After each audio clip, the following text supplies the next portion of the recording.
வெளிப்படுத்தின விசேஷம் 4ஆம் அதிகாரம். இவைகளுக்கு பின்பு இதோ பரலோகத்தில் திறக்கப்பட்டிருந்த ஒரு வாசலை கண்டேன்.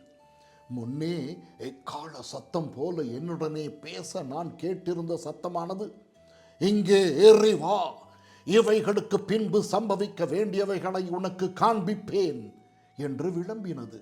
உடனே ஆவிக்குள்ளானேன். அப்பொழுது இதோ வானத்தில் ஒரு சிங்காசனம் வைக்கப்பட்டிருந்தது. அந்த சிங்காசனத்தின் மேல் ஒருவர் வீற்றிருந்தார். வீற்றிருந்தவர் பார்வைக்கு வச்சிரக்கல்லுக்கும் பதும ராகத்துக்கும் ஒப்பாயிருந்தார். அந்த சிங்காசனத்தை சுற்றி ஒரு வானவில் இருந்தது.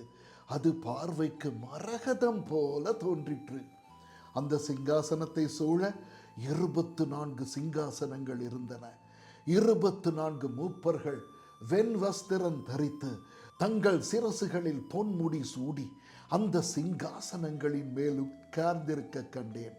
அந்த சிங்காசனத்திலிருந்து மின்னல்களும் இடி முழக்கங்களும் சத்தங்களும் புறப்பட்டன. தேவனுடைய 7 ஆவிகளாகிய 7 அக்கினி தீபங்கள் சிங்காசனத்துக்கு முன்பாக எரிந்து கொண்டிருந்தன. அந்த சிங்காசனத்துக்கு முன்பாக பளிங்கு கொப்பான கண்ணாடி கடல் இருந்தது. அந்த சிங்காசனத்தின் மத்தியிலும் அந்த சிங்காசனத்தை சுற்றிலும் 4 ஜீவன்கள் இருந்தன.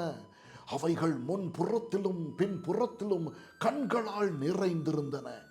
முதலாம் ஜீவன் சிங்கத்திற்கொப்பாகவும், 2ஆம் ஜீவன் காளை கொப்பாகவும், 3ஆம் ஜீவன் மனுஷ முகம் போன்ற முகம் உள்ளதாகவும், 4ஆம் ஜீவன் பறக்கிற கழுகுக்கு ஒப்பாகவும் இருந்தன.